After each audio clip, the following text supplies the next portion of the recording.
The following podcast may contain adult language and conversations revolving around situations not suitable for immature audiences. Spoilers and general political incorrectness can often be expected, so listener discretion is advised. They must be destroyed on sight!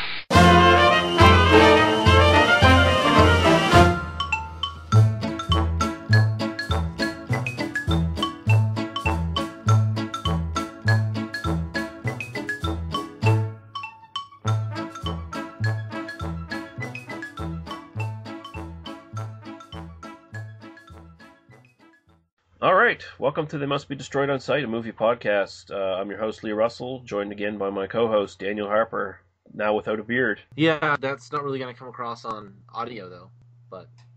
Well, I don't know, your beard was so big that I have a feeling that when people were listening to it, they were probably getting some bristles in their ear.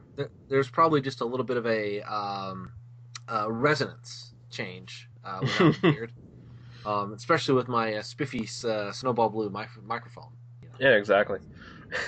So this time around, we're going to be getting into some more sex comedies. This is sort of a series we are doing. The plans are to go to the end of May, unless we get tired of doing it, and then we'll just switch to something else. But there are plenty of things to go through, so we might very well make it to the end of May doing sex comedies. So I might regret this by the end, because I kind of recommended this, and now we're watching a lot of shitty 80s movies. So I'm kind of okay with that, but...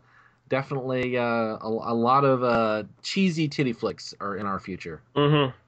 I'm not complaining too much. I mean, I still get to look at tits, and honestly, revisiting some of these movies, you actually see a lot of stuff you didn't pick up, like the first time you watched it 15 years ago, you know? Right. No, absolutely. I've got a lot to say about some of these, so I'm looking forward to this. We should get right into our sort of little actor talk that we do now with each episode. We got two guys this time around, and I apologize that yet again, these are people who are dead. We're not trying to do Hollywood Babylon here where we talk about Tinseltown Stiffs or whatever, but it just so happened that there were two actors I wanted to talk about. So I think the first one we'll do is Geoffrey Lewis, just passed away last week or so, 79 years old. Apparently it was natural causes, so, you know, nothing too tragic or anything like that, but well-known character actor. Father of Juliette Lewis, and he was probably best known as like a longtime collaborator of Clint Eastwood's in a lot of his films, like Pink Cadillac, his two monkey movies, Every Which Way But Loose, and Any Which Way You Can. Nice, yeah, the monkey movies. And he was also in High Plains Drifter, but he's had a very distinguished career. He's like we were saying offline. He's that guy, you know. He's one of those guys. Yeah, you said, oh, he just died. Let's do this guy, or Paul did. I blame Paul for this, because you guys sometimes know some of these character actors that I don't always know. I would assume that occasionally it's going to be the other way around as well. That I know people that you guys don't. But historically, at least in the last few episodes, it's been, oh yeah, let's do. Robert Zadar, and I'm like, yeah, I kind of know him a bit. This guy, I don't know at all. Geoffrey Lewis, I kind of looked him up. I've seen a bunch of these movies. I kind of saw a picture of him, a couple of pictures, and I'm like, oh yeah, I know that guy. But I have no memory of a particular role. It says he was in My Name Is Earl, and I kind of vaguely remember that face in My Name Is Earl because I watched that show a lot when it was on. And apparently he did an episode of Law & Order Criminal Intent, so I probably saw him there as well. He looks familiar to me, but I don't have a specific, oh yes, this role is what I remember this guy from. I love these character actors who do, have the long career playing small roles. I just don't have a particular role that I remember this guy from, and I apologize for that, because I feel like kind of a shitty person. That's all right. Thank you, Lee. You made me feel like a shitty person. I blame you. If I can ruin one person's night, then I can go to sleep with a smile on my face. I'm looking at his Wikipedia page now, and just the list of roles is kind of interesting. In a movie called 10 to Midnight, he played Dave Dante. In Fletch Lives, he was a KKK leader. And he was the best thing in that film, because that film sucks. That film does suck, yeah, no. There was the only thing I remember about Fletch Lives is it involves a televangelist. and it's Hmm. there was a short sequence that involved Chevy Chase as a plantation owner or something like that, like a fantasy sequence. Yeah.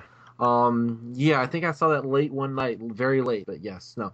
Sorry, now I'm just looking at the names and going completely abstract on talking about Fletch Lives because I have no memory of this actor. So, that's what you But get. yeah, not a lot to say on him. I mean, he is just one of those guys where you saw his face and everything, and he's one of those guys you grew up seeing him and pop up in things. And oh yeah, that guy, I like that guy. I mean, he's probably not as prominently known as like Harry Dean Stanton or someone like that, who Right. everyone knows his name.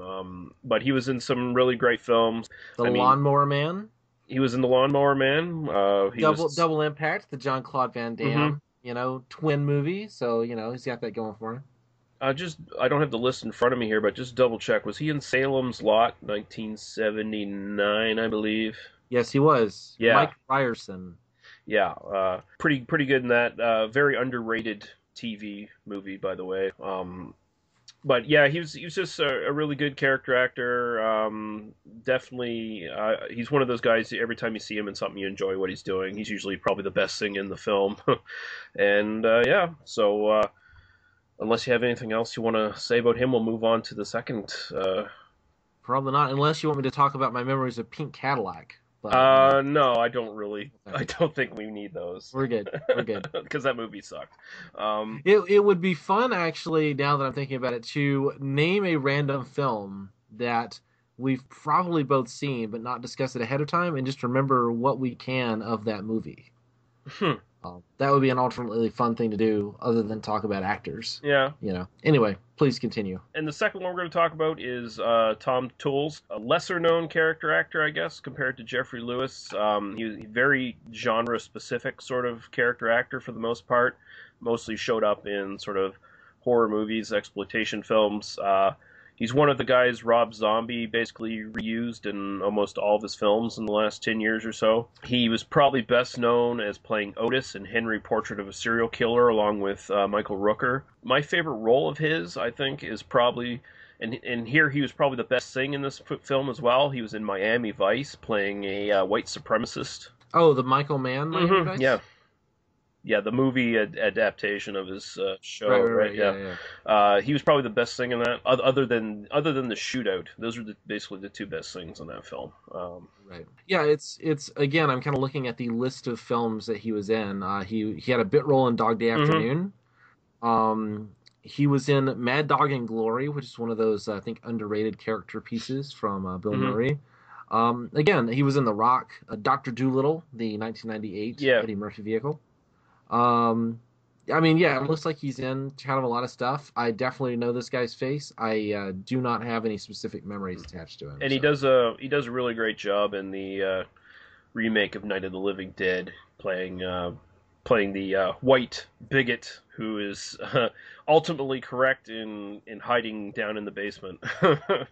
right. But yeah. As really, if you're going to be fighting zombies, listen to the bigoted white Hmm. guy. That's the guy who knows what's going on. You know.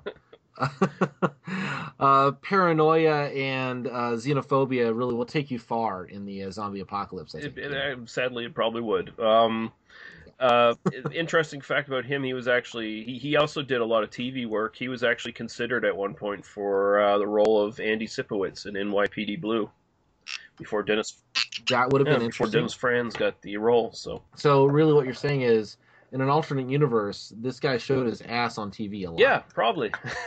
That is an alternate universe I would like to visit because there would be less Dennis Franz ass. That's like Oh boy. Yeah. So anyway, yeah, that image is now sort of burnt into my brain. sure, But sure. so thanks for that, Daniel. Yeah, Anytime. just wanted to mention these two because they were both sort of favorite character actors of mine. We're gonna try to pick someone next week who is not dead. Or at least did not die last Yeah. week. Like that would be the goal. I have a couple of actors in mind that I'd like to talk about at some point, but I will talk to you about them when we're not on mic, All right. so we can. Awesome. But yeah, rest in peace there, gentlemen. Highly enjoyed their work. Sad to see them go. We're going to get to a couple comments here we've had over the last week or so. We're actually getting comments, which I'm very impressed with, even if they're just like personal friends of mine. Sock puppets of Paul. Yeah. No. Now, the albino rhino made a suggestion of a modern movie where we were talking about how sort of the titty comedy has sort of died out in the last little while. He mentioned a movie called Out Cold from a few years back that has the that has all the drinking, the drugs, the pranks, the kids saving the ski slope from the businessman kind of cliche. Yeah, good call there, Chad.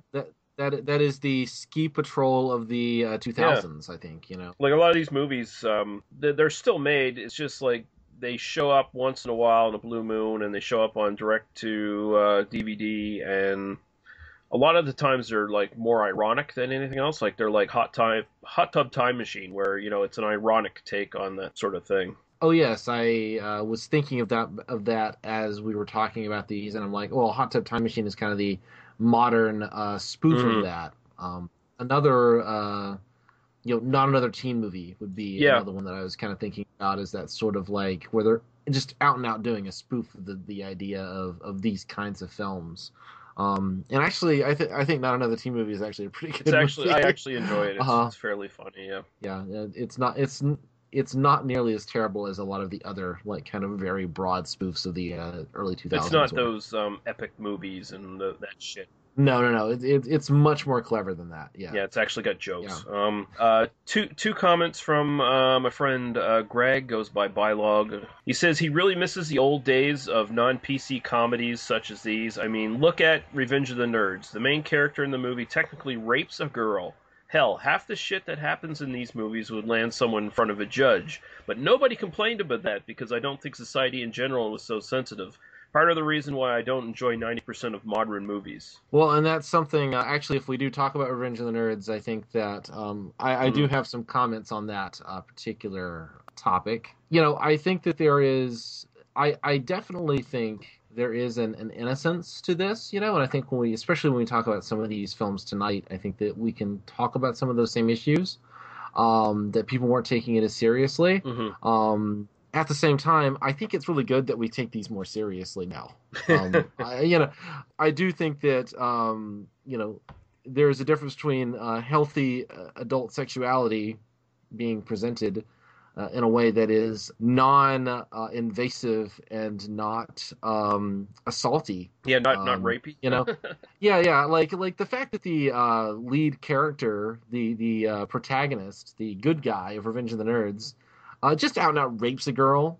Yeah, it's a bad thing. I think that's a bad thing. The fact that they do a panty raid and then install cameras and then spend the night looking at the girls naked. I don't think these are the heroes of the film. I think that this is a policing. Anyway, we'll get into this. I think when we talk about Revenge of the Nerds, I think we're gonna do it definitely. We kind of definitely have to talk about that one because I've seen Revenge of the Nerds a lot and I grew up with that one. Mm-hmm. I think that there are a lot of. I think we really have to talk about that one in an episode by itself. Yeah, that one is important enough that I think it really does deserve a full 45 minutes of discussion. We might even try to structure that as maybe the last episode in the series or something like that. I would be down for that, definitely. And we could also or we could talk about all four of the Nerds movies. No. All. I don't want to talk about the other ones. The second one at least has Courtney Thorne-Smith. Yeah, well, the second one is the tamed down version of the first film, right? Yeah. And then by the fourth one, they're basically just following Booger around. He's the lead of the fourth one, so how did I miss that? Yeah, anyway, yeah. Well, the last 2, 3, and 4 were made for TV. They were Fox TV movies. Well, that explains some shit. And that sounds even less risque than Married with Children, for fuck's sakes. Yeah, it's pretty much that level of comedy. Mm-hmm. Probably even less risque than that. But in that same general era, so interesting. Yeah. There's a lot to be said. I could speak at some length about the Revenge of the Nerd series. I have a pretty encyclopedic knowledge of this Well, when we do cinematic legacy. when we do the episode, I'll just let you go with wild abandon on the sequels. So, Okay. um, the other comment from Greg, he says you guys might want to check out Wetlands. It's a European sex comedy drama that makes pretty much every other sex comedy look tame by comparison, and there is some pretty decent amounts of nudity in it. I think it's currently streaming on Netflix, and I did check this one out, and basically he wasn't giving it as a recommendation for us to review for the series. He was just saying it was like one to check out at some point because he thought it was interesting. Because it is more of a drama than it is so much a sort of a sex comedy, really. Is it a recent movie? I think it's fairly recent, yeah. From 2013. Yeah. Yeah. Looks interesting. I'm looking at the Wikipedia page now. The first line of the plot summary on Wikipedia. 18-year-old Helen likes to use vegetables for masturbation. Mm-hmm. I'm down. I'm there. I will see this movie. Like, that's all you had to say. When the first line of the plot summary is 18-year-old Helen likes to use vegetables for masturbation. I'm sold. I need no more. What vegetables? What size? Are they organically grown, or are they GMO, or what's going on here? I don't know. I know that I'm down. I'm interested in seeing this film. All right. Well, thanks for the comments, everybody. Again, definitely encourage comments. You can go to our, you can leave comments, of course, under the YouTube version of this. I do that as sort of a courtesy, and also because that's where my real audience still is. So if anyone's going to pick up this podcast, they'll probably see it there first.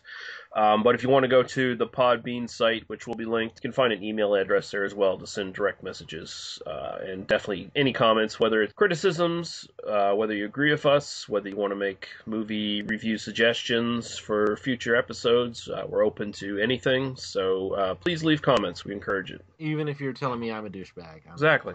Definitely want to read those. You might want to comments. scold Daniel for shaving his beard off. That's Yeah. possible. Yeah. So we'll move on to things we've seen in the last week or so, and I believe you have some stuff, Daniel. So I'll let you go first. I did. I think partly because I've been watching the kind of shitty movies, for this series. I sat down. My wife was out of town, and I, just have a little bit more time to just kind of goof off on Netflix because I don't really have anything else to do. Hanging out with my wife, that's certainly not something I'd like to do anyway. I'd much rather just goof off on Netflix. No, I do prioritize that over playing on Netflix. But I noticed that the Roger Ebert documentary, Life Itself, is now on Netflix streaming. And I watched it. Roger Ebert is one of the kind of formative influences in my artistic life, basically. If you watch the documentary, you get a very good sense of who he was. He's somebody who died late 2013, I believe, or early 2014. So, yeah. The documentary is actually directed by a guy named Steve James, who was also the director of Hoop Dreams back in 1994. Which was, if you haven't seen it, is a movie that is ostensibly about basketball, but is actually a movie that's kind of about cycles of poverty in Chicago in the late 80s and early 90s. And I don't give a shit about basketball, and it's one of my favorite films. So, Life Itself is, a heartfelt look at Ebert's life and his death, because they actually started filming just a few months before he died. You see a lot of the latter period, the surgeries, the rehabilitation. You see kind of what Ebert's life was like in his final days. And Ebert fully cooperated. He was definitely, like, at the very beginning, he was like, I want you to show this as it actually is. I don't want the sanitized version of this. And so you see, just how tough some things were. But also how much life he still had. I gotta say, I'm a big Ebert fan as well. I especially found, like, where he started writing extensively on his blog. I followed that stuff pretty much religiously up until his death. I really enjoyed it. I thought it was pretty raw and brave kind of stuff he was writing about at that point, and he was obviously very much at peace with the fact that his time was probably very short. I do have qualms with Ebert about some of his opinions on film and stuff like that, but I mean that should be expected. Any person who wrote 4 reviews a week, 5 reviews a week for 40 something years, from 67 to basically 40 years, you're gonna find a few where I disagree with in there. There are certainly it's less that I agree with everything Ebert wrote as much as his philosophy towards how he reviewed films, his ability to talk about these kind of highfalutin ideas but in plain language. Is something that I think all of us could emulate better. Especially if you are, kind of what I try to bring to this podcast and to discussions of media is this kind of like more bigger ideas, more kind of, bring that humanist perspective, that, philosophical perspective, but also not take it, not try to speak in academic jargon, and try to actually bring it in a kind of populist way. And I think Ebert was the master of that. And the documentary talks a lot about his young life as well, in terms of like when he was an alcoholic. He spent several years as basically a raging alcoholic. His early days of the newspaper, talking to a lot of friends and that sort of thing. It's a very nuanced look at his life. It doesn't sugarcoat some of the bad stuff. It's probably a little bit more hagiographic than you would expect. Than someone who did not know Ebert personally through his life. There are certainly some criticisms of the film that I could make as someone who knows Ebert's career very well, but I think it's excellent. It made me want to go and read some Ebert reviews. So that was and go read some of his blogs, because you're right, the stuff that he wrote in his later life. When he had lost the ability to speak, he had lost the ability to speak and used his blog and Twitter as his way of communicating with the world. And I think that's when, the last act of his life was arguably his greatest. And so that's worth mentioning. And then the other thing I watched, which I'm not going to talk too much about because eventually we're going to do a full review of this, is after I watched Life Itself, I wanted to watch just a great movie that I knew Ebert loved. And so I watched Django Unchained. Because that one is also streaming on Netflix Instant. We're going to be doing... At some point, we're going to be doing, and I don't know if I'm going to include this in that series or not, but we're going to be doing a spaghetti western series at some point in the future, and we're going to be doing one episode where we compare Django Unchained to the original Django, and we might even talk about some of the variations of Django and stuff, because Django's a pretty big fucking name in Italian westerns, whether they're actual Django movies or not, and there's a lot to talk about there. So absolutely, and Django Unchained, I think, is I'll just say I think it's an amazing movie as a white man who grew up in the American South. That movie speaks to that region and that history in ways that I think very few other films do. And I think that it is something that most people who talk about that film do not have that background. And that's something that I will definitely talk about when we talk about that film in more detail. Well, I'll say this. I've definitely seen a lot of people, white people who live in the South, were made fairly uncomfortable by that movie. So, I mean... As well they should. So, awesome. So, I didn't really watch any movies this week. I've been kind of too busy with work and stuff like that. The only thing I did watch was the Daredevil series on Netflix. Oh, awesome. I heard that was really good. It was really good. It basically uses the backdrop of the first Avengers movie, the aftermath of that, to set up the series. So there's all this, cosmic superhero stuff going on in the background, but this takes it to a grounded level with more realistic superheroes and villains who don't have, extraordinary superpowers, and it's about their personal stories and stuff like that. It feels like Batman Year One almost, in a way. It sort of sets out that way, because Daredevil doesn't have his costume until the end of the series. He makes mistakes. He's inexperienced. He's not the toughest guy out there. Like, he can get his ass whipped, and he often does. And I really enjoyed it. Vincent D'Onofrio as the fucking Kingpin. Holy fuck, is that a great character. It's fucking fantastic. Vincent D'Onofrio does not get nearly enough credit for how good an actor he is. I mean, I think today we kind of, at least for me, when I think Vincent D'Onofrio, I think Law and Order: Criminal Intent because I watched that show pretty regularly until it started to really suck. Um, the first like 3 or 4 years of that are actually quite good, and then it started to really suck. So I kind of tuned out at that point. But no, D'Onofrio really. I mean, you see it in a lot of his work. D'Onofrio would be an actor we should cover on that segment. But man, he does a great job. Like one of the more fully fleshed out 3-dimensional bad guys you're going to see on screen.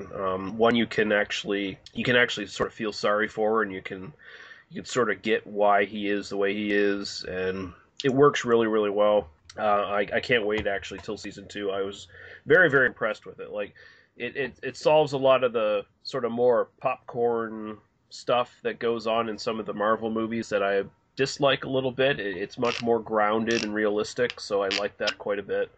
And I really look forward to just great acting across the board. The guy who plays Daredevil's best friend, Foggy Nelson, he actually played one of the stoner guys in Idle Hands, if you remember that movie. Nice. Yeah, he is so fucking good.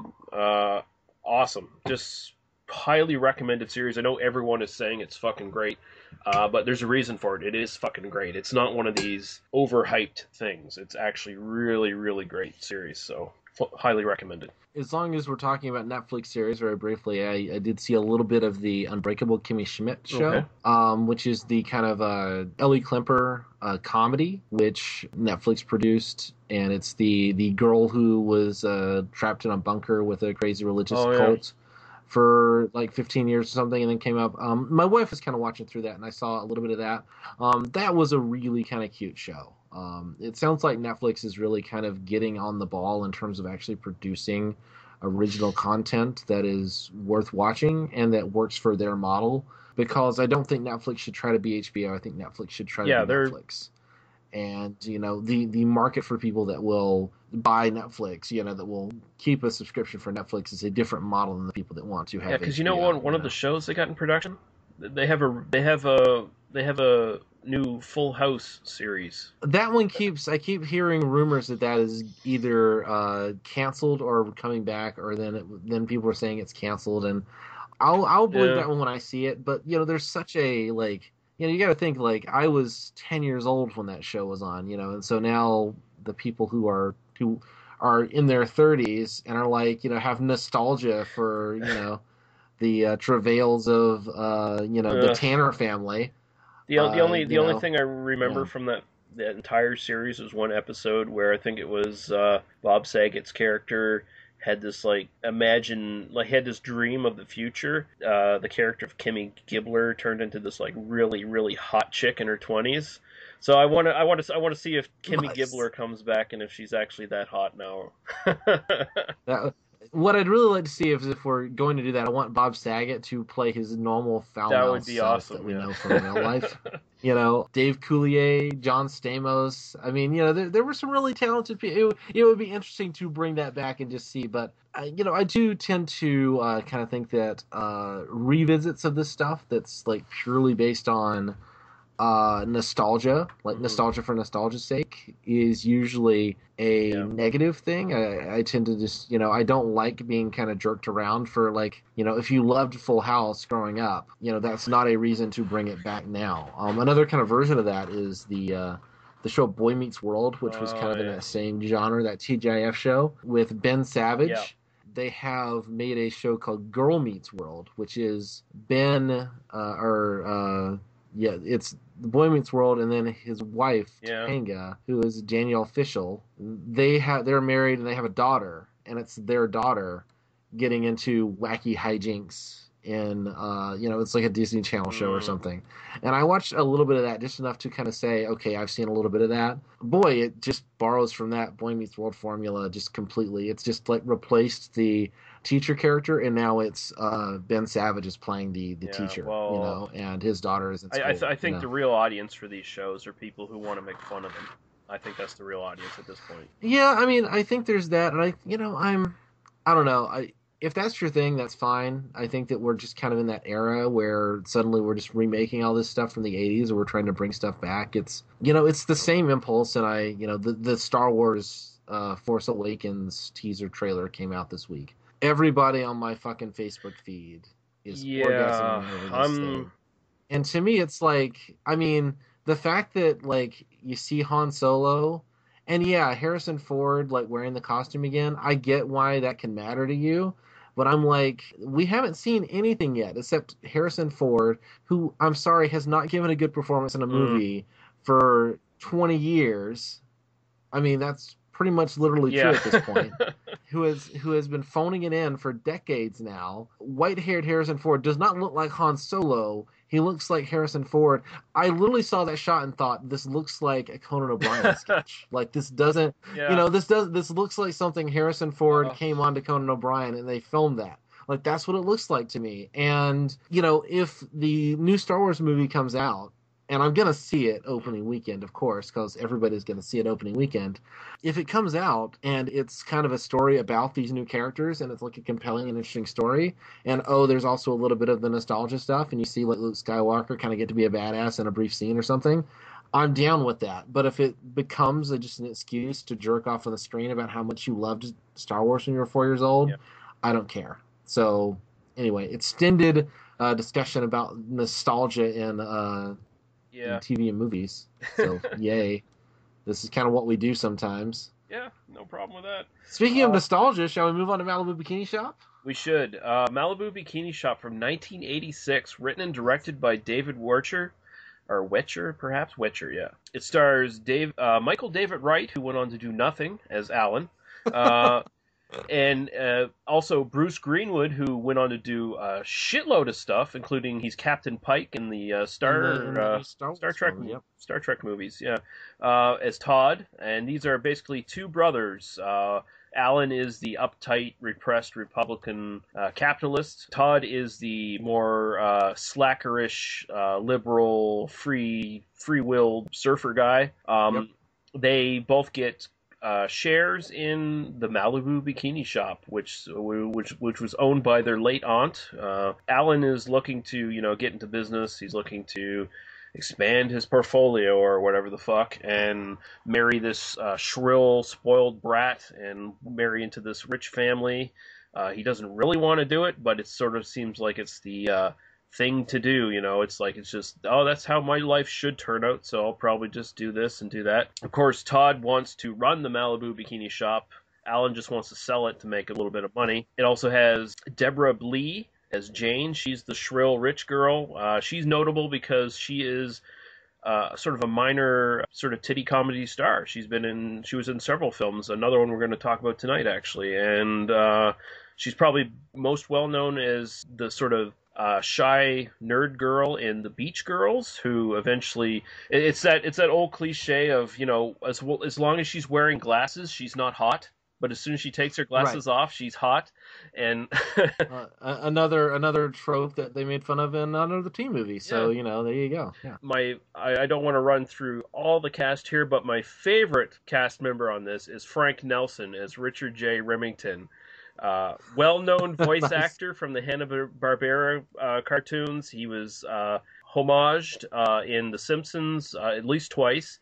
He's that guy who goes, Oh, he's in The Simpsons a lot. Like, yeah. I mean, that trope. Like, to me, I listen to that voice and I think of The Simpsons now. Like, it's funny that they ever played this trope straight to me. It's such a like Simpsons reference for me now. Well, yeah. Yes, yes. Fucking loved it. And this was actually, I think, one of his last, if not last, roles. He died of cancer that very year that this movie was released. So, sadly enough, but he was like in his 70s or 80s at this point. So Right, yeah. But So, all right. So the Malibu Bikini Shop. This is one that when I was first thinking about doing this series, I said, well, this is one we have to cover. Like this is a must cover. And the reason for that for me is that I grew up with this thing. Like I saw this probably for the first time when I was maybe 10 years old. I have seen this movie. I mean, we had HBO as a kid, mhm. and so we would record movies onto VHS tapes. Ask your parents, kids, onto VHS tapes. So there'd be like 3 movies on a tape because they were like 6 hours long, and so you could get like 3 movies on it if you did it in the low quality. And so this was a movie that I mean I've literally seen this movie probably like 50 times in my life. but I haven't seen it in like 20 years. So I was like, when I think of these kinds of movies, this is like one of those on the list, and this really gave me the excuse to sit down and watch it again, because now it's all in like pretty decent quality on YouTube for free. Hmm. You can just sit and watch Yeah. it. Boy, is this such the movie I remember, and such not the movie I remember at the same time. I think it's you mentioned Deborah Blee as the kind of spoiled brat Jane, Hmm. and I think it really speaks to her talent that she is the kind of just jumping ahead slightly. She's kind of the sex pot love interest in Hamburger, the motion Hmm. picture, and kind of the annoying, just kind of shrill bitch here, spoiled Hmm. brat, and yet she's believable in both Oh roles. no, she was a good In fact, actress. I think she was, for me, the best thing about this film. Like watching it again, kind of Hmm. as an adult, and I think it's also something to be said for her acting that as a kid seeing this, and then as a teenager, kind of a young teenager seeing this, I never processed her as hot. Like that's how annoying Yeah, she you is, never and yet she is obviously completely gorgeous, like the entire and movie. So double D breasts as well. Like the movie I yes. mentioned, The Beach Girls, that basically centered around when was she going to lighten up and actually show her tits. Like that's exactly what the movie was about, right? well, let's not spoil the suspense here. But I haven't seen the Beach Girls, but I think I'm gonna have to visit that one at some point. I'm gonna go through and look at this woman's career just because I think I'm actually interested now, like watching this movie again. Like that's actually a kind of unbelievable Yeah. performance in a movie this cheesy. Looking at this again now, it's kind of amazing how much I like how much subtext there is, and yet how little subtext there is. There is. It's kind of about Hmm. business, and it's kind of about like how you run a business. You can kind of view the Todd character as this kind of beach bum, the way that the other characters in the movie, but he's a better businessman, like as what we see Hmm. on screen, than Alan is, just because he's the one who actually kind of understands, like, this is how you drum up business in this Yeah. beach Well, he town, knows what people wants, right? um right, and he knows what people want. I mean, he's the one who Mhm. gets it, and they kind of treat him as the loser, and he is kind of creeping the women's changing rooms in the Mhm. bikini shop and that sort of thing. But I think arguably, if you want to view this film in a subtextual way, you get that, like, he has a point. This isn't just Alan learning to loosen up. This is, Todd finding his Mhm. purpose in life is to be this bikini shop owner, and probably will run the business better than either Ida, the original owner of the bikini shop, or Alan would Yeah. have run it themselves. So, the more I think about the numbers in this film, because they end up losing the bikini shop for a while. They have to get a certain dollar amount of money.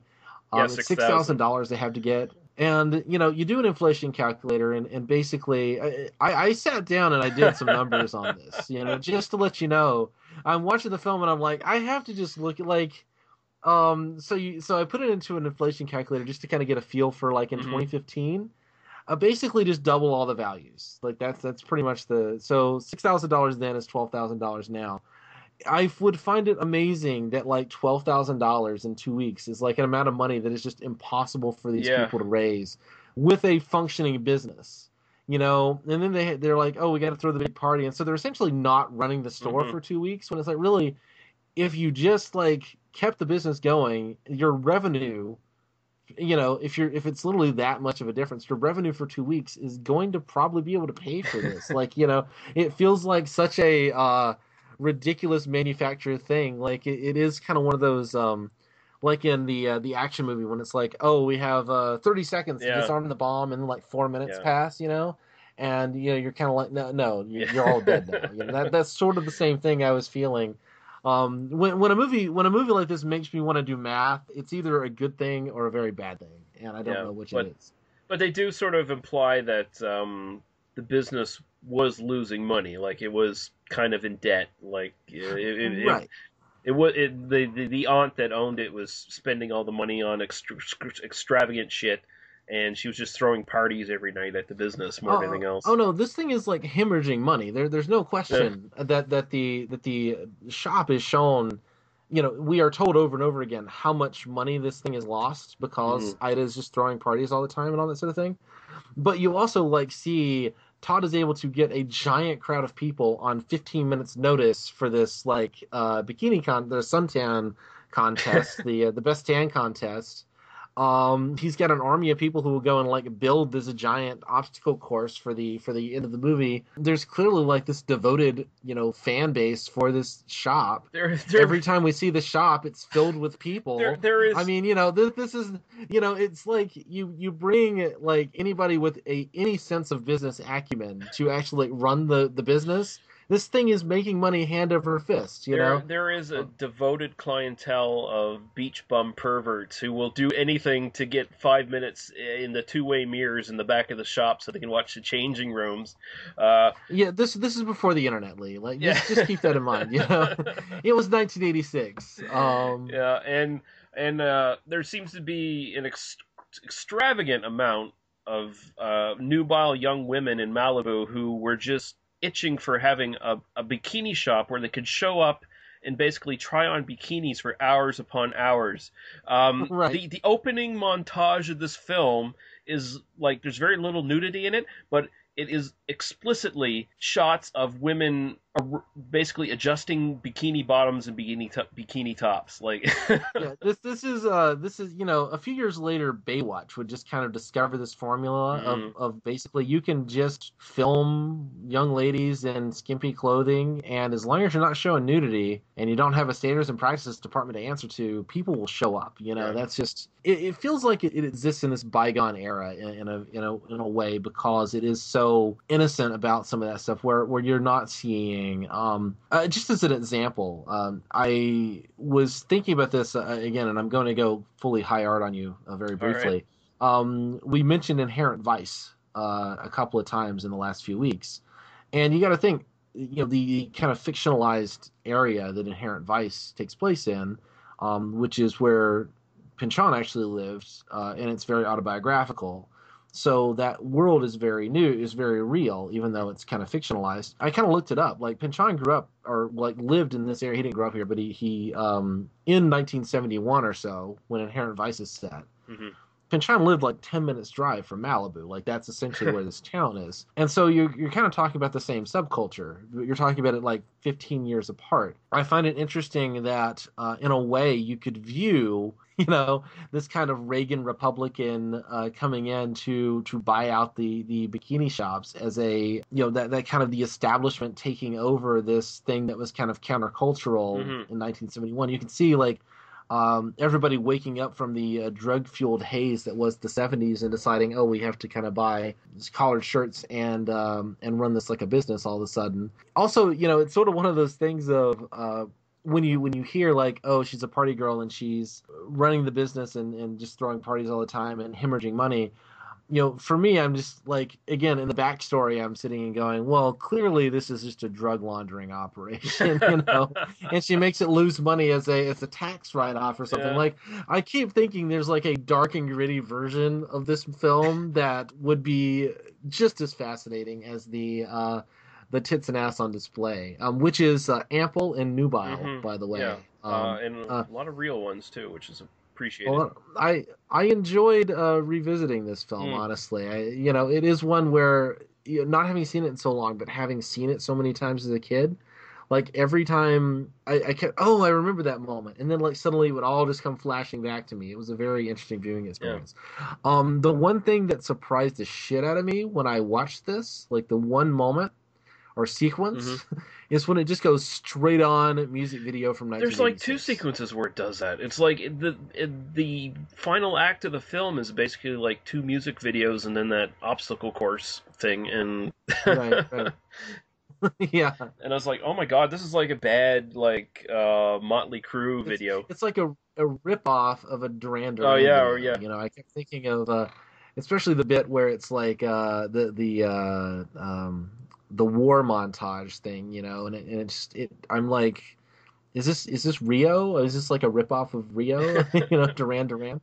Um anyway, I don't know, like I just this is probably something if I sat down and took notes, I could probably like talk about this for an hour. There's just a lot of talking about Southern California in 1986. Mhm. It feels very much of that era, in a very strange way. Not least because the guy who buys the shop is a new Yeah, age like healer guy. Like this a cult in another name. Sort of idea. I had to actually check his credits on IMDb because I was convinced for like the first 5 minutes that it was Paul Rubens. Oh, that would have been awesome. I was like, oh my god, is Paul Rubens in this fucking film? Because that looks a lot like Paul Rubens to me, It like a wig or does. something. And then I checked, it's like, oh no, some other guy. Ah, fuck it. But yeah, I mean, it's enjoyable, it's fun, it's lighthearted. It's actually got some good performances. Like again, I mentioned Frank Nelson. I just loved every time he was on the screen. He knew what he was in, and he knew how to play it. And Yeah, no, he's really good. I was a big fan. Did you notice? I don't. It sounded like a lot of his dialogue, and also Bruce Greenwood's dialogue, for that matter, was ADR'd in later. it very Um, well might have been because I'll notice like Bruce Greenwood stuff like the pitch will change quite a bit when he's talking. Like sometimes he'll be talking and it's like young Bruce Greenwood, and then other times it sounds like Bruce Greenwood in a fucking sound studio with too many cigarettes and coffee in the morning, you right. know. And I'm like, oh my god, it's Christopher Pike talking all of a sudden.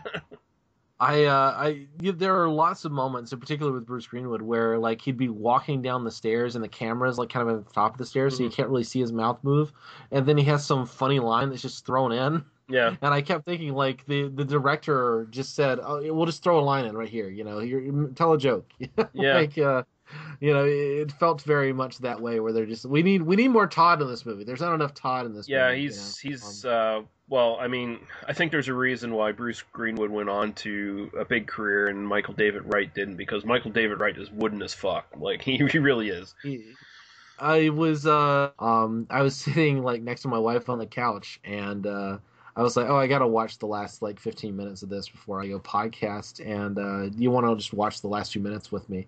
And so, like, kind of picking up right about the time that Jane tears the bikini at the end, Hmm. and which is such a moment. But and she's watching the end of it, and she had no problem understanding exactly what was going on. By the Hmm. way, she has not seen this film.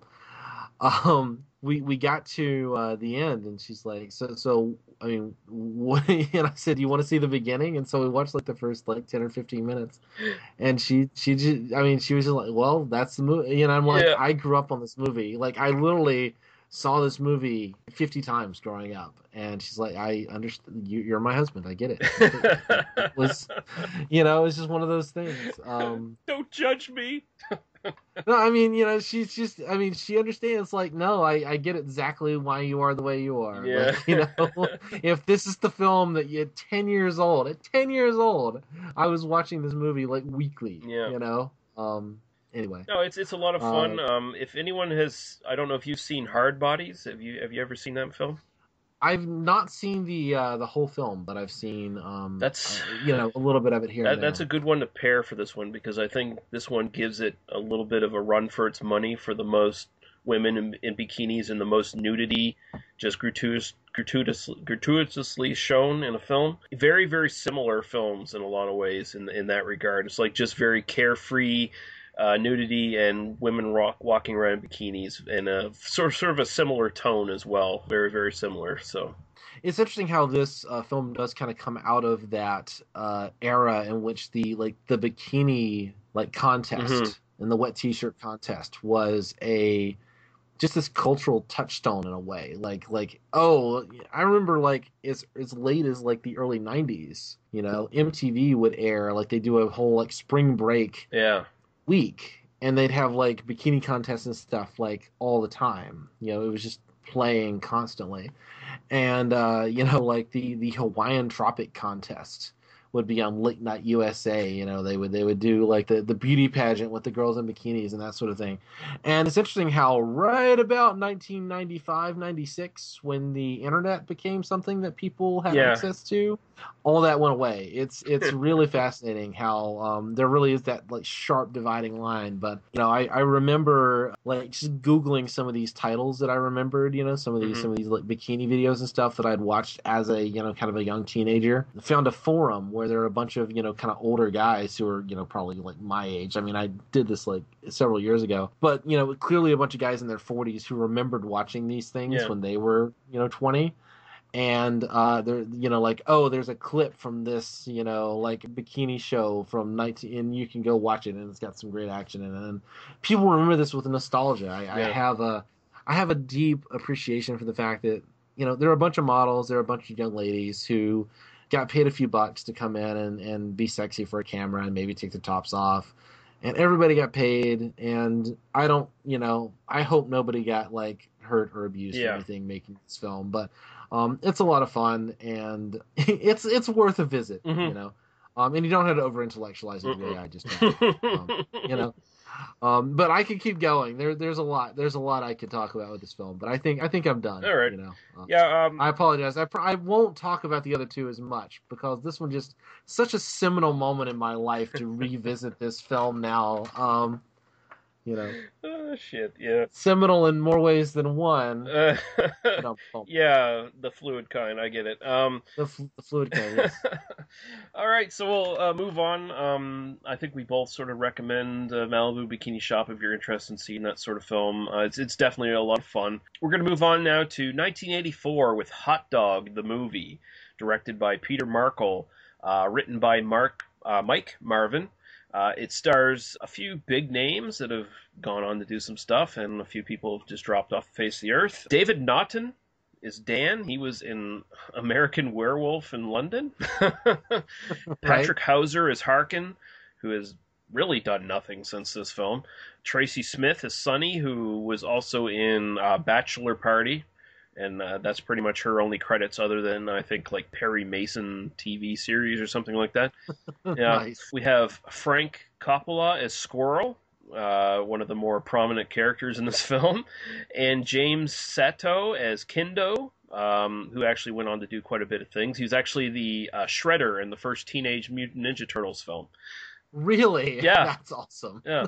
That is awesome. And probably the biggest name in this is Shannon Tweed as Sylvia Fonda. And I think everyone knows what she's gone on to do, which is kind of gross, but So this is a skiing movie. Hot Dog the movie should give it away if anyone knows any sort of skiing terminology at all. Hot dogging is basically referring to doing tricks and basically being a really good skier. I definitely picked this one because of our discussion with Ski Patrol in the last episode. It's like, oh, we got to talk about Hot Dog. This is probably the quintessential ski exploitation film from the 80s. It is definitely the best made one I've ever seen. It basically involves Patrick Hauser's character, Harkin. He's going to these sort of world championship at this ski resort. He's the young farmer from Idaho who has dreams of making it big, and so he sort of meets up with Tracy Smith's character, Sunny. She's sort of just hitchhiking across the country, apparently. They sort of hit it off. There's obviously this implied romantic thing going on between them, although they're trying to play it off as being like sort of a casual relationship at best. They go to the resort. They meet up with the sort of the ski rats who are the regulars there, who basically they probably have no other lives other than hanging around and skiing, and the biggest thing in their life is this event when it comes up every year. They run into the villain of the film, John Patrick Ruger as Rudy. He's this Austrian, they basically call him a Nazi in the film. They have no problem saying Right. that. He's this arrogant ski guy who's like really, really good and hates all Americans. And, so it's that typical sort of setup. And basically it's the conflict with the sort of American ski rats against the Austrians and their various struggles together, as well as the romance angle between Harkin and Sunny.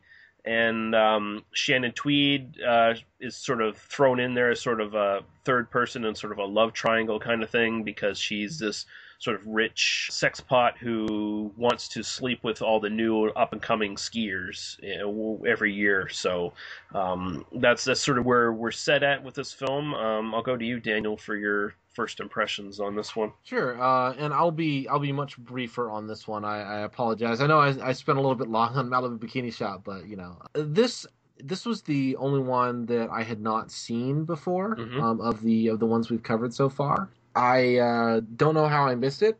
I don't think I'd seen a single frame of this before sitting down and watching it. So I came to this one fresh. Probably the thing that surprised me the most is how it's very much kind of cut into thirds. The first third of this film is kind of the two main characters meet, David Naughton and the girl, Sunny, meet. Yep. And it kind of feels like a kind of small scale like character drama, like not as well acted as like one of the good ones, but you kind of see they're kind of forced together. They're kind of she's a hitchhiker. He picks her up. He's got the skis in the back. She's like, what the fuck's going on? It's kind of this weird kind of meeting of disparate characters who kind of come to find a relationship together, which I kind of appreciated. It feels very small scale. It feels very kind of intimate. It feels kind of I don't want to say gritty, but it definitely has this kind of like lived in quality. It almost feels like an independent drama, sort of thing. They do have this kind of scene where they end up against their will in the kind of love seat, the erotic hotel room sort of thing towards the beginning.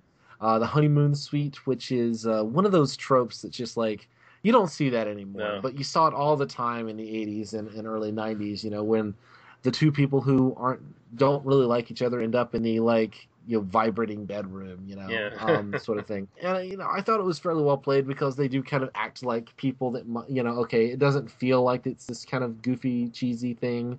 In the way that the other two films that we talk about, are very broad and cartoonish, particularly when we get to Hamburger. Yeah. Very cartoonish. Not necessarily a bad thing, but coming after, like how I watched Hamburger first and then I watched this one. This feels like a very restrained drama compared to the other two films that we're discussing tonight.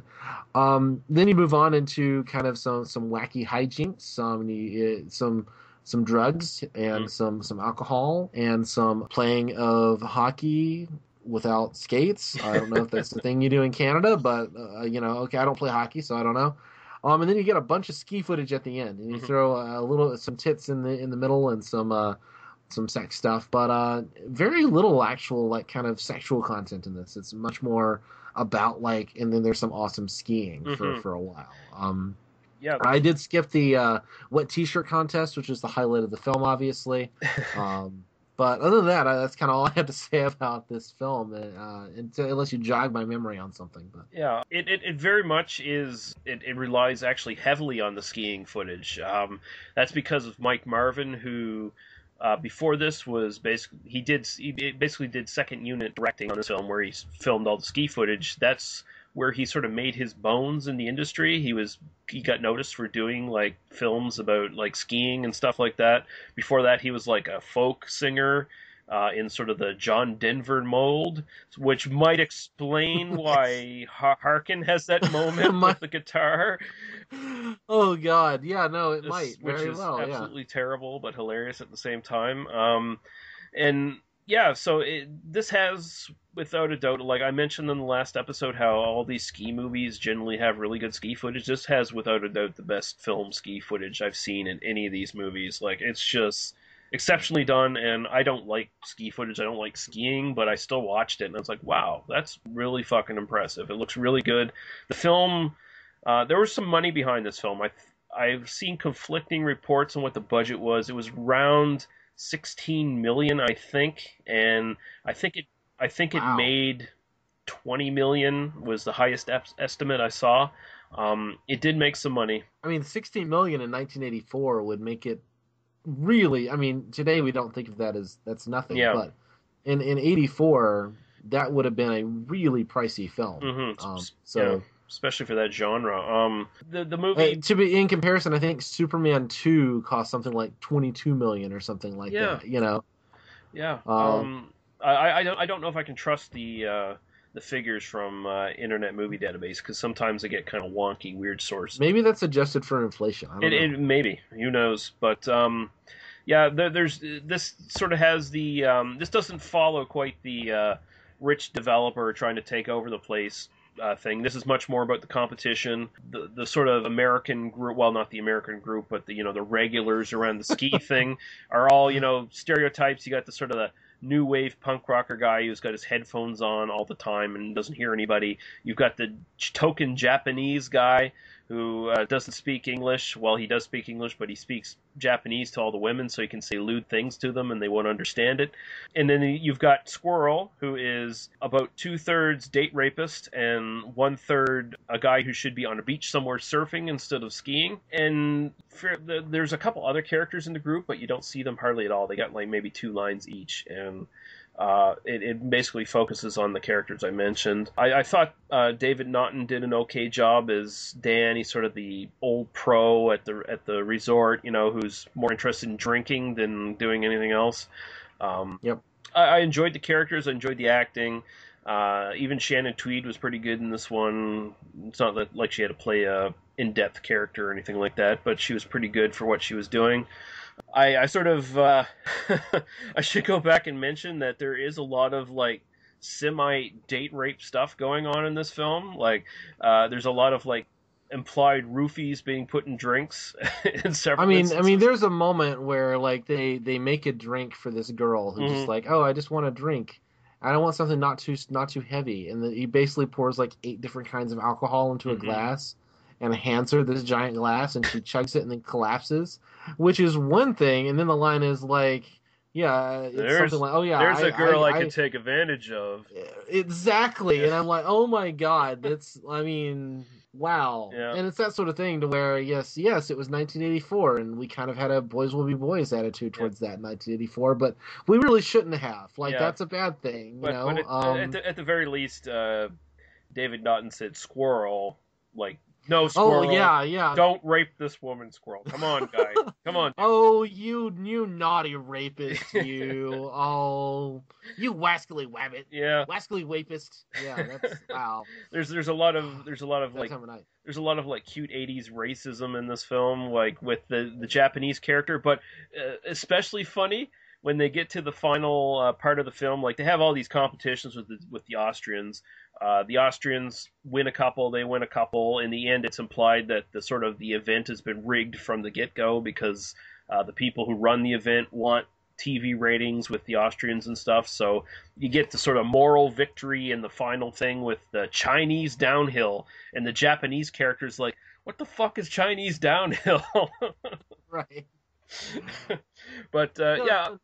The line, or the kind of backstory here, that it's like they're trying to get the international audience to pay attention to. I mean, there is a certain degree to which I kind of appreciate this tiny subculture that these handful of people take really, really seriously, and that nobody else really cares about, except for like, oh, there's this group in Austria that really gives a shit what's going on here, and we want to appease them. There is this sort of, you don't get the sense of like, this is, something millions of people are tuning in, like this guy's got endorsement deals and shit riding on it. It really is just like, oh yeah, it's this trophy that like 8 people in the world really care about, and we're going to take it really, really seriously, which is kind of how a lot of like sportsmen kind of take their sports, I think. It's realistic in this strange way, and that's kind of the kind of where I come off with this, is that it does have, there is this kind of grounded dramatic element to this that helps to sell it. I mean, even, I mentioned the wet t-shirt contest. It takes place in a dingy bar, and it looks like it takes place in a dingy bar, and the patrons are the exact kind of people that you expect to be in this shitty little ski bum bar. The person running the wet t-shirt contest kind of forces women to partake in to be in the contest, sort of vaguely, not willingly on their part, which is also, I think, realistic for the time. Like, it felt very grounded to me, and it was surprising to me how grounded this felt. And would you like to know who the MC of that wet t-shirt contest was? I bet you're going to tell me. That is Sandy Hackett, son of Buddy Hackett. Wow. And he shows up in the next film we're going to review as well. So Awesome. there's another connection. But I actually really like this. This is like for you. You say Malibu Bikini Shop. That's one you watch tons and tons of times. This was like the one I watched tons and tons of times growing up. Sure. I never get bored watching it for some fucking reason. I don't know why. I hate skiing, but I still watch it. Yes, it's not as quite tit-filled and raunchy as some of these films, but there is an ample amount. You see Shannon Tweed. There's another Playboy playmate, Crystal Smith, at the beginning there, the one in the hot tub who comes to the counter of the hotel. That's a great moment, by the way. And again, like, you can buy in 1984, the owner of a, does not give a fuck, is basically having sex in a hot tub. This annoying guy comes up, and she's just completely like, yeah, fuck you, whatever.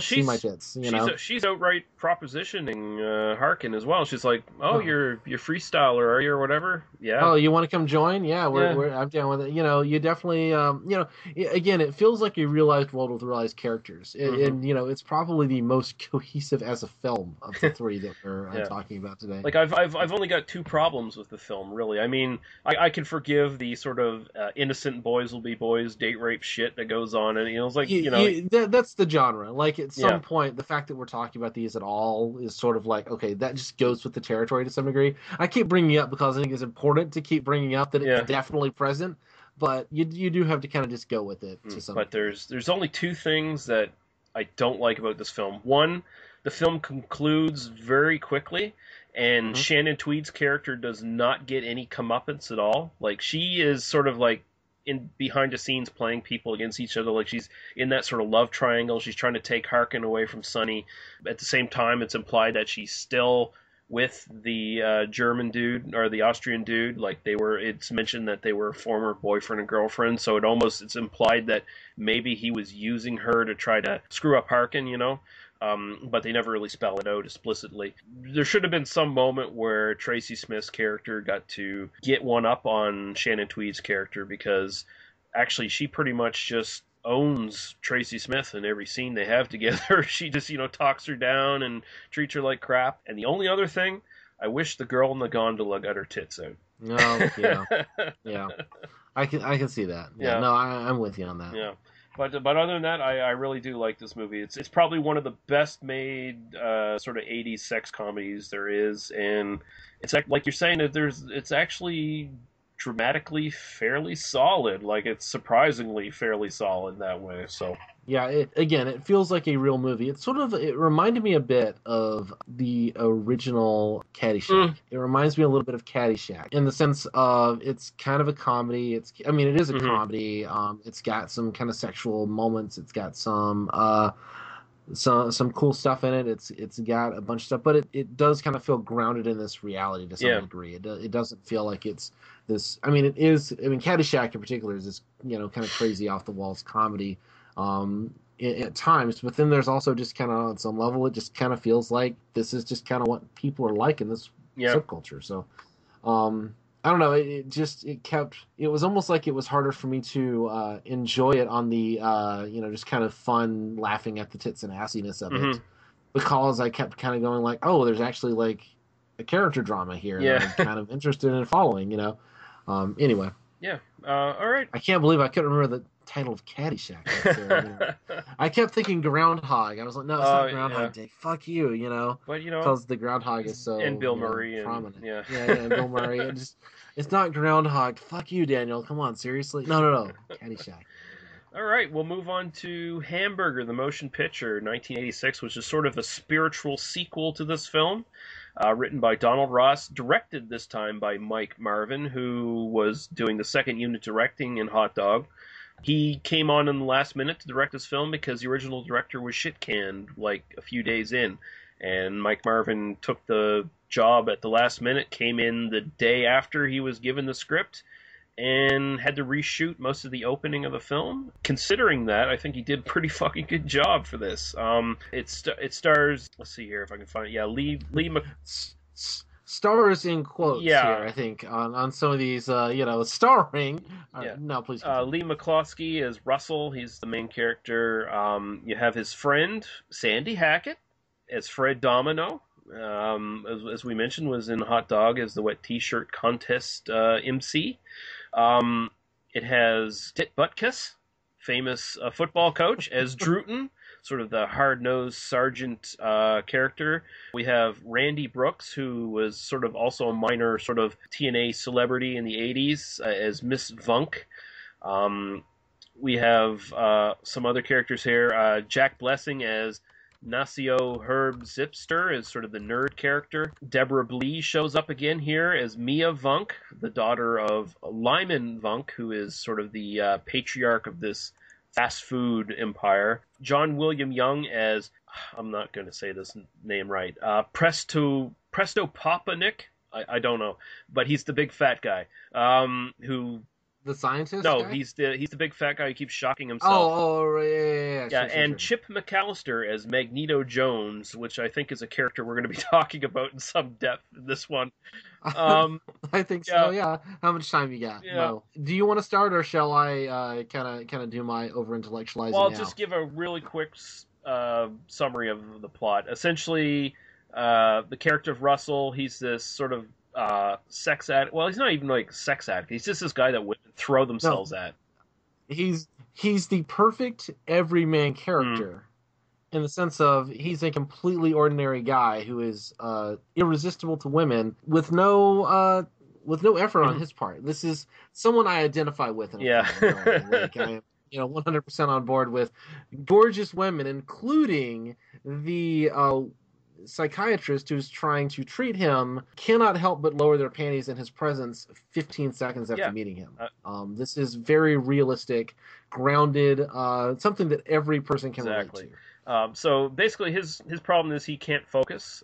Big surprise there. So he's basically dropped out of several colleges or flunked out of several colleges, and he has a big inheritance coming up, and his parents are like, you have to get into a college to meet the requirements of getting this inheritance. And what college can you get into? Every other one you flunked out of, the only one available that he might have a chance at is basically this Hamburger University. It's what's the name of their fucking company? I can't remember. It's Buster Burger. Yeah, Buster Burger University, and it's like a 12-week course. Tuition is free. Where the fuck are you going to find that anywhere? And it's actually based on like Hamburger University with... I have a feeling this is not an accredited university, though. I mean, it feels like, can you really get a bachelor's degree in flipping burgers for 12 weeks? I don't know. It's definitely based on like the Hamburger University for McDonald's, where you train to become like a middle management or upper management person and get a franchise and shit, right? So basically he goes to this, he meets up with this big cast of weird characters, basically crosses the wrong side of Dit Butkus' character as Drootin, who's, trying to punish everyone, but he especially wants to punish him because he basically falls in love with Deborah Blee's character of Mia Vunk, and she feels the same way, and Dit Butkus' character has eyes on Mia. So that's the main conflict in the film. One thing that, this is one that I had seen this as a kid, didn't have clear memories of it, just kind of, didn't watch it a lot. I'd probably seen it 2 or 3 times or something, but really didn't remember it at all. I'll tell you the one scene that was like, definitely, I know this scene is in the film and you're going to like that. This is the part that I remember. Is towards the end when they feed the laxative formula to the eating club, and they all rush into the bathroom, and there's an explosion. And by the way, this is definitely something we're going to have to discuss down the line, because I'll just say it now. The eating club, by the way, which is like, we're just gonna make fun of how fat these people are, and they literally sit and drink like 60 shakes a piece. Well, I think they're called the 400 Club in the film, because they're all over 400 pounds. Right. And it's a sign of like the mindset of this film. See, like, you're literally supposed to think that these human beings are that animalistic, that they are oinking as that's how literally they treat this thing. So gives you a sense of the tone of the film, I think, to just put it that way. Definitely one of those moments of like, I'm a heavyset guy. I like to eat. This was anyway, but that was my only like clear memory of this film was that sequence at the end. The second film we've discussed in this series that involves people being force-fed something that makes them sick. Yeah. By the way, another genre staple of these kinds of movies. Probably the one thing that's really interesting about this, besides the fact that there's a fair amount of kind of TNA action, and there's a fair amount of female desire, like being taken seriously in the film, which is something that I like seeing as a reasonable adult in the 21st century, that they actually are kind of considering the fact that women like to fuck too, and they make both good and bad decisions at times, but. The broad satire of this was something that I was surprised by how, going back to 86, you're definitely in this time period where the kind of ascendancy of McDonald's as this like corporate behemoth, that everyone was just kind of fascinated with. How are they like making this much money selling burgers? Like the idea, like when this corporatization and homogenization was kind of, in the Reagan years, kind of seen as a good thing, and as a like, oh, they've made billions of dollars. Of course they're good people, but the idea that even at this point we're doing this kind of satirical version of it. This is a film I really want to see remade. I want to see like a kind of clever version of this general idea of give this to somebody with a real satirical edge. I know there was Fast Food Nation a few years ago, which kind of explores some of the more socio-political elements of this. But I think there is a great comedy to be made out of the idea of we're going to do a university where you learn how to make burgers. Otherwise, structurally, it hews very closely to the Police Academy formula. Yeah, very much. Yeah. In fact, it's so much so that I was kind of expecting, it's kind of be a university comedy, and we're going to kind of do like. We're teaching classes about making burgers, and there's a little bit of that, but it kind of becomes like a drill sergeant movie, just because of the Police Academy influence. You get the wacky cast of characters who all have very disparate backgrounds, including, and this is my favorite recurring visual joke in the film that made me laugh every time I saw it. There's a nun character who shows up, says that the voice of God told me to come and do this, and everyone in the film is given a uniform, like a red and whatever red white uniform, and that's like kind of what you wear. She wears a red and white nun's habit, and I can't explain to you why I felt that was so funny that I laughed at it every single time I saw her in this ridiculous costume. And you know what? It's strangely believable for this film because the guy who plays Lyman Vunk, Charles Tyner, his character takes basically his ownership of this company to a religious fervor. Like they have these actual religious meetings where they're reading from the scripture of their fucking company, and it's actually a very good comment on corporations because a lot of corporations are like that way. Walmart, for instance, is very well documented being that way, where they'll have employees at the beginning of a shift like recite their Walmart mantra and shit like that. Right? I worked for Walmart for a little while. I can tell you that that's true. I mean, and this isn't anything new. I mean, in the 40s, you had IBM would like have their employees like actually like sing songs about how great their CEO Thomas Watson was. Like there were like company songs where you get together and. If you read kind of satirical, like Kurt Vonnegut's book, Player Piano, is kind of about like this kind of future world from, seen from the, early 60s, this future world where everything is mechanized. And so if you manage to get a job at all, you are like this, kind of revered figure, and like people are just crushed underneath this society. But also like once you're in this world, you have to keep your bosses happy or you're going to end up in that same place as well. But they talk very much about like the just the way that the corporate structure is enforced by the other people in the company. And I'm sorry to kind of bring that up in this context to talk about Hamburger the motion picture and then go, well, there's this Kurt Vonnegut novel from the 60s, that's kind of on point for this. But I feel like that's kind of the direction that this movie wants to go. No, this movie is deceptively smart. Like, there's actually some really good stuff in this film behind all the tits and all the jokes and the weird characters. There's actually some really good biting satire in places. Like, very, very well done. we're going to talk about Magneto Jones now. What's his Magneto Jones? Is Yeah, that it? let's get that out of the way because that's a pretty major point in this film. Here you Well, have a black man who is handcuffed. He is basically kidnapped and brought to this place to be put through the system to prove that this company is not racist. It's essentially affirmative action taken to exponential degree. And and like it's not implied that he was a prisoner or anything like that. It's just implied that they basically took this guy off the street, handcuffed him, and put him in this university to make his way through it. And he's got handcuffs on throughout the entire damn film. he's literally got handcuffs on through the film. He is brought on. I mean, it's not even like affirmative action because that would be like him trying to do this and like forcing his way, or if you're going to talk about, we're not going to talk about affirmative action here, but like if you're going to talk about like satirizing affirmative action, it would be like he forces his way in, like he wants to do it, and he says, "Well, I'm a black man, and you got to let me do this if I'm gonna, or else I'm gonna sue you or whatever." That's not what happens here. This is the company needing to have like a token. They have so much trouble getting even a token black person to come in and try to be a manager that they have kidnapped this guy. And like I kind of got the feeling that like they picked him up on some charge or something. Like I kind of got the feeling like he was kind of brought in from like the justice system or something, like he was jaywalking and like, so, all right, you'll be our new manager. My guess was it was probably an obscenity charge. He was probably at a gig because he's a musical performer.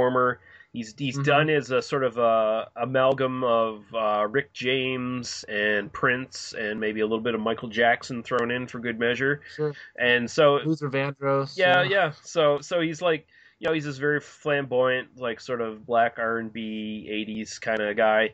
And yeah, it almost feels like actually he I don't know if you've seen this film. Clint Eastwood one, was it it's not Hamburger Hill. It's the one where Clint Eastwood's a drill sergeant and all these ragtag guys go under his wing, and there's this character in there played by I think it's Lawrence Fishburne. Is very much similar to this, where he's like he wants to be a performer, and he's basically being forced into being part of this military unit.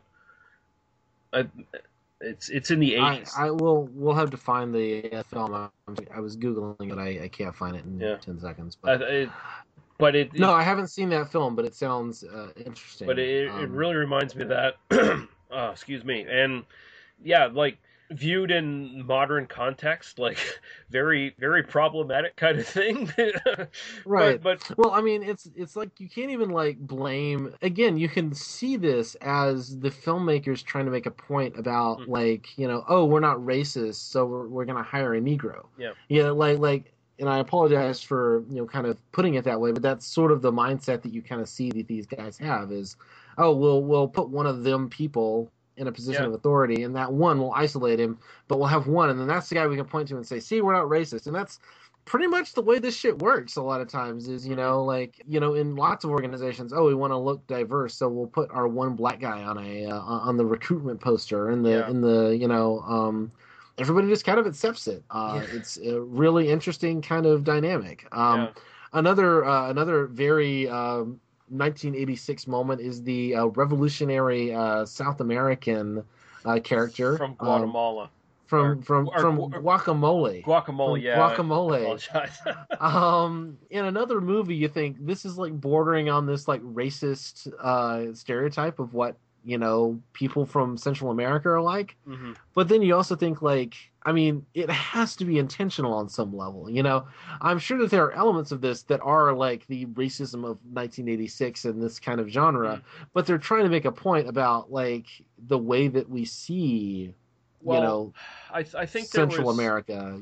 I think there was some sort of subtle thing going on there that actually goes way back to the sort of Zapata film genre, which is a subgenre of spaghetti westerns that was about the Mexican Revolution, which basically making comments on American capitalism invading Mexico during that time, trying to take controlling interests in the country.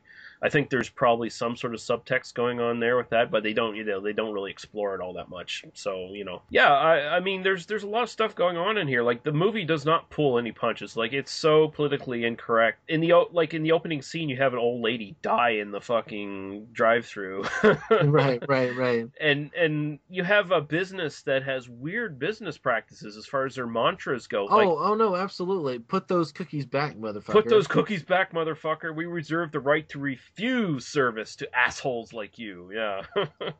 You really get that sense of this is also kind of what like major corporations that are run by a patriarch, a single patriarch, single figurehead, kind of act like in some ways, where there is just this guy who owns this big company, kind of gets to act like an autocratic leader, doesn't really have a lot of checks on his power because he's making a lot of money. He can do things like you put those cookies back, motherfucker, and you do see that in very weird. Like the more you look at the way that some of these big companies work, and you kind of read some of these tales about how some of this stuff is, and I mean, this doesn't even feel unrealistic. That doesn't even feel like satire to me at this point. There are plenty of situations that feel very. This feels very true to life. Yeah, Funk's he's an obsessed nutcase. Like he really is. Like he cares about his company more than anything else. Like he so far that even his trophy wife, he doesn't give a shit about her. Like it's like, why do you even have a trophy wife? Like right. My favorite moment, my favorite satirical moment in the film, which rings so true to me, is the when they're doing the oral exams at the towards the end of the film, and there's supposed to be the gotcha question that they give to the lead character, and it's essentially like, oh, there's this woman who comes in, she wants to use the payphone, but she doesn't have any cash, she hasn't bought any food, she wants 4 quarters for $1. What do you say? And he thinks about it for a second. You see him kind of focus, and he says, it's corporate policy at Buster Burger not to have payphones in our restaurants because it encourages idleness and lack of customer flow, which is so corporate America. Like that is such a no perfect moment that I was amazed that it's just a lot of thoughtful stuff in this film, and then really broad stupid comedy, and then some tits. But definitely cunnilingus under the table, and which is a great scene, by the way. And they go to the Chinese restaurant, which is incredibly racist as well. All the dishes, all the food items are really terrible fake Chinese. Like so long dong, and I'm surprised. I'm surprised they didn't say cream of some young guy. I don't think they said that one there. That was the obvious one. That's definitely worth putting out there. But I think my favorite is the two ladies are underneath the table, and the horn dog is eating one of them out, eating the buxom blonde out, and he says, and then I'll try column B over here, which is the way they used to do Chinese restaurants. I don't know. What do you think of the gross out comedy bits in this? Very. There are a couple of moments. Almost surreal. Like, there's that scene where, right after the Chinese restaurant thing, where they're punishing the two guys, where they put them in the pickle sweat boxes, and they put the torture sauce and the torture jingle on, and, like, that is super gross. The part where they're showing the burgers going down the conveyor belt, that's super gross. The opening montage of this film is disgusting as fuck. It made me almost not want to ever eat a burger again, because they have all these guys with, like, these over mustached middle America kind of people eating these things that look like fried dog food. Yeah, no, it's funny, like how a movie called Hamburger the Motion Picture, and it's very much about how disgusting fast food is. Like that's kind of the point, Yeah, no. I'll say also, just as an aside, I've been watching on Netflix a lot of the Bob's Burgers cartoon, which I hadn't really gotten into, but my wife was kind of into it, and I just started watching it, from the beginning with her, and a film that is also sort of about like the restaurant, or a TV series that kind of, it has its own like thing, but kind of set in a burger restaurant. And there, the whole gag is that Bob, the lead character, actually makes really good burgers, but nobody's eating there because they want like shitty Yeah. food, which I think is kind of the flip side of this idea, like the kind of going for the masses. I don't know. Hamburger the motion picture reminded me a lot of Idiocracy. Yeah.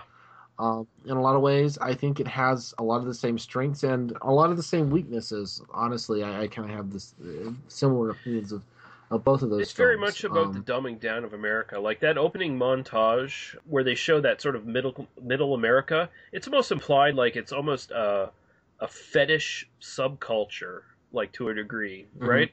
Like where you see the guy, they're all they're all fat, they got mustaches, they got weird hats on and stuff. It's almost like a Walmart sort of culture kind of thing. Same deal where you see the internet memes of Walmart sort of people. There really is a kind of a Walmart culture as far as customers go. So Sure, sure.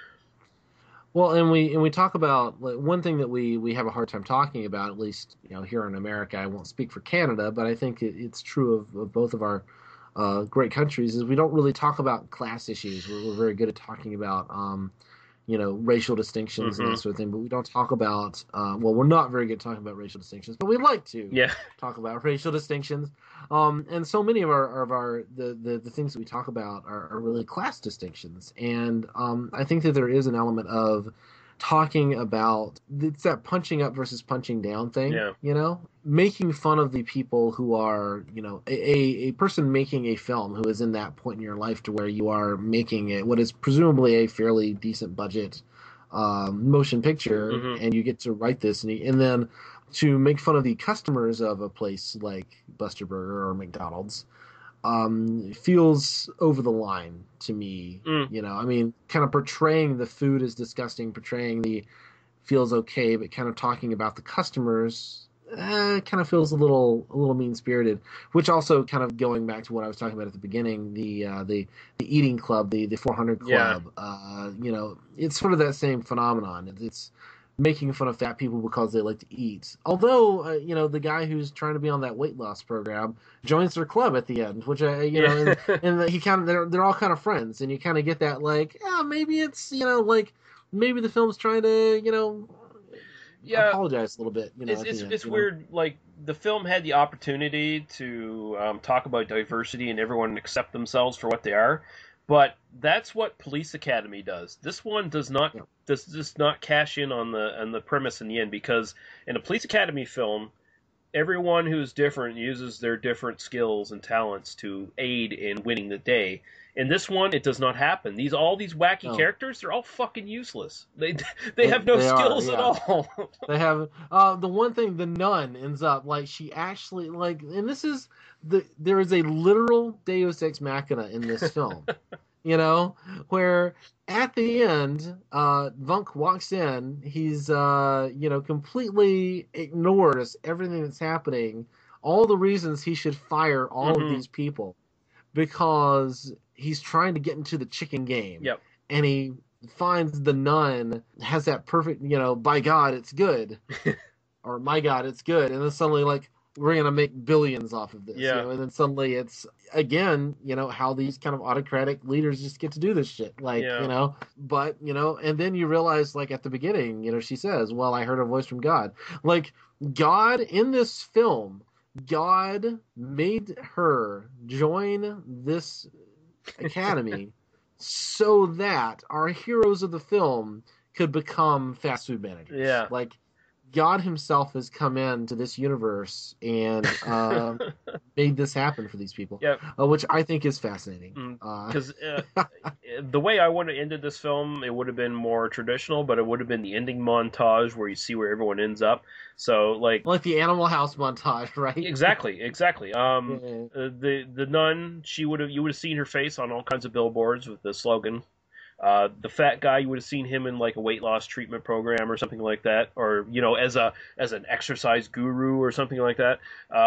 Sure. You would see the Latin American woman like back in her home country, like overthrowing the government and putting a Buster Burger in place. Yeah. You would see you would say Magneto Jones not selling out to the man and singing the corporate song. You'd see him like singing like some Motown shit somewhere, and whooping it up instead of singing the theme song. By the way, there's like 5 or 6 variations of the fucking theme song in this film, which was kind of impressive. Like there was some forethought into this. Like we're gonna put different versions of the theme song and like jingle versions of it and stuff into the whole film. It's like a thread going throughout the entire thing. There's way more effort in this film than it deserves. Like there is so much going on. We have not even mentioned this. There is a like helicopter sequence in this film. Like a full-fledged, they had some money to hire a helicopter for a couple of days sequence in this film, which I'm amazed and it's the whole point of it is to see Randy Brooks' tits. Randy Brooks wants to get laid, and that's the point. There is this kind of thing of like remaking old films from the 80s right now, and this is one. I mean, you probably couldn't call it Hamburger the Motion Picture. I would love to see like a spiritual sequel to this. I'd love to see like a version of this in like set in a Walmart kind of environment, or so like a Whole Foods. I think you could do a lot with like the Whole Foods parody, or find a new sacred cow to kind of poke at, but. I don't know. The only reason they called this film Hamburger the Motion Picture was because the name Hot Dog was so successful. It was like totally a producer's kind of thing. It's like, let's call this one fucking Hamburger, And right. And the two films really could not be more different in so many other ways. I mean, other than the fact that we're talking about them together and they both have some tits in it. One is a fairly kind of grounded, dramatic piece, and the other is a very broad and silly comedy with some gross out moments, and they have some beautiful moments. And that's why we're talking. And I'd be remiss if I didn't mention just briefly the subplot with the nerd character, where they do genetic experiments on him. They fill him with chicken cum. Right. Like what is the what is the point of, like, I get from the point of view of the characters in the movie, I get the rest of it, but what does turning this guy into a chicken have anything to do with selling chicken in a restaurant? Like, my only assumption was that they were eventually going to cut him up and eat him, like in yeah, or like maybe they were worried that the additive that they were adding to their chicken, like I kind of got the impression that, like, they were adding some additive to the chicken that made it taste extra delicious, but that if you got enough of it, it would do this to you or something like that. Like, and I still don't really understand where that came from.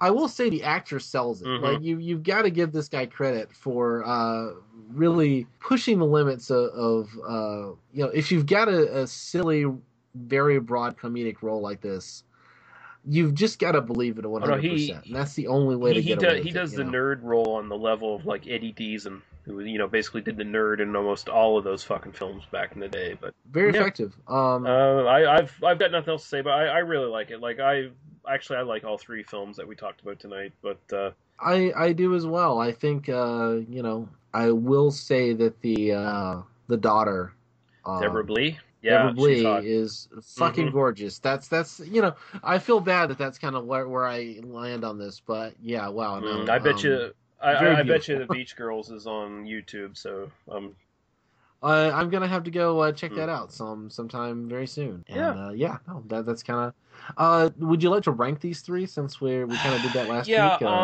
Kind of favorites at least. I would, as much as I want to say Hot Dog is the better made movie and, better acting and everything across the board, I'd actually say I appreciate Hamburger a lot more, just because there is so much going on in that film. Like, once you get past all the sort of stereotypical shit, there's actually some really good satire and stuff going on to a level where I really appreciate it. So that would be like my number one. Then I'd go Hot Dog. Then I'd go Malibu Bikini Shop, and only because Malibu Bikini Shop it doesn't try to be anything other than what it is. So, Right.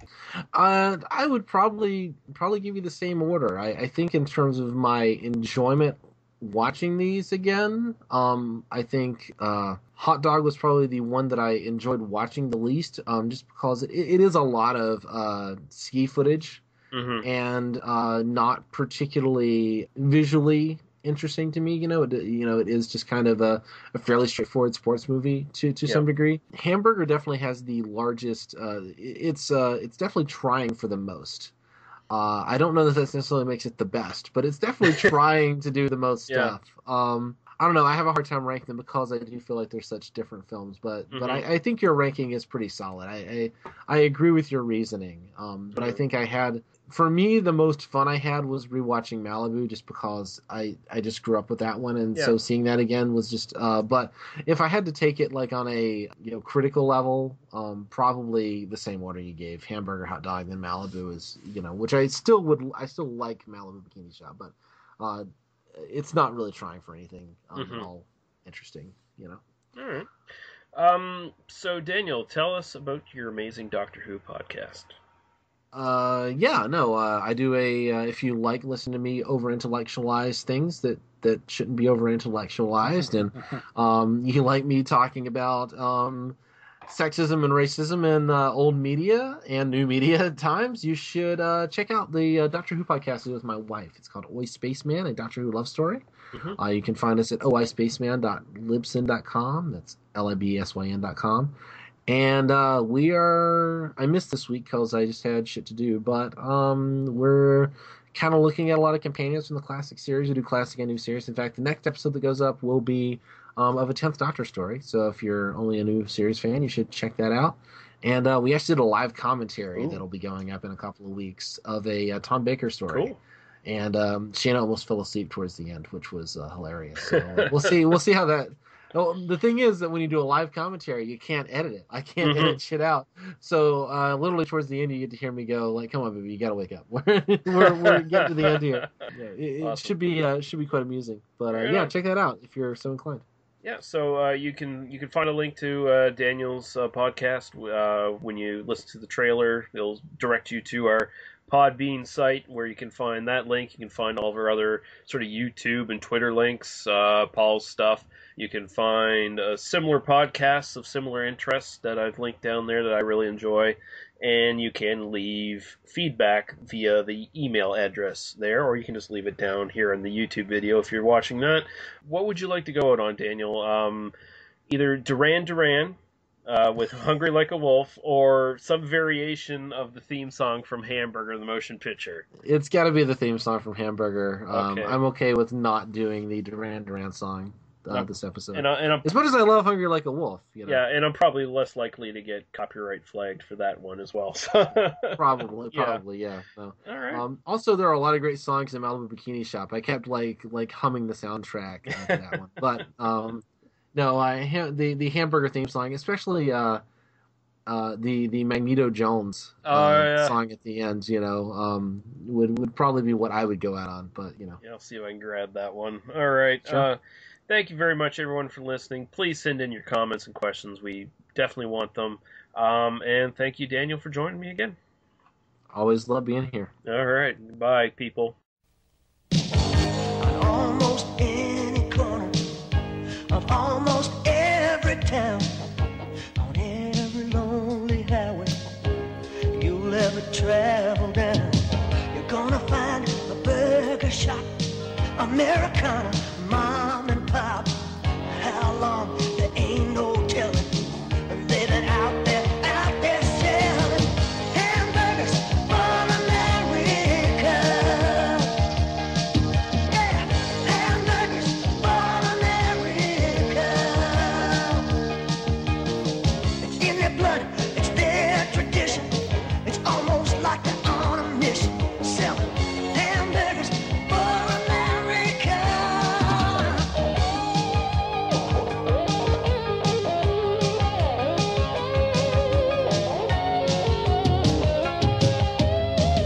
If you stand real still and listen, you can hear them in the kitchen. You can smell the French fries frying, and you can hear the patties sizzling. Sliced tomatoes, cheese and bacon, soda pop and shakes are shaking. And while you're listening,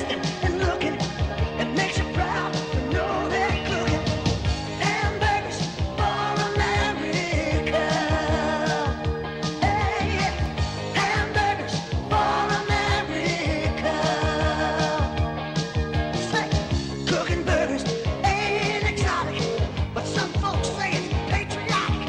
Yeah, hamburgers for America. Yeah, hamburgers for America. Right. Yeah, hamburgers for America. It's in our blood, it's our tradition. It's almost like we're on a mission.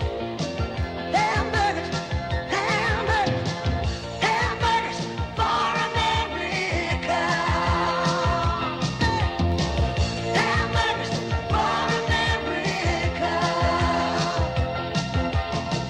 Cooking burgers ain't exotic, but we all know it's patriotic. Hamburgers, hamburgers, hamburgers for America. Thank you for listening to They Must Be Destroyed on Sight. For our other episodes, links to Daniel, Paul, and Lee's other stuff, and links to some great podcasts of similar interest, visit us at tmbdos.podbean.com. There you can leave us comments on the site or directly email us. We listen and respond to everything. Thank you. Drive through.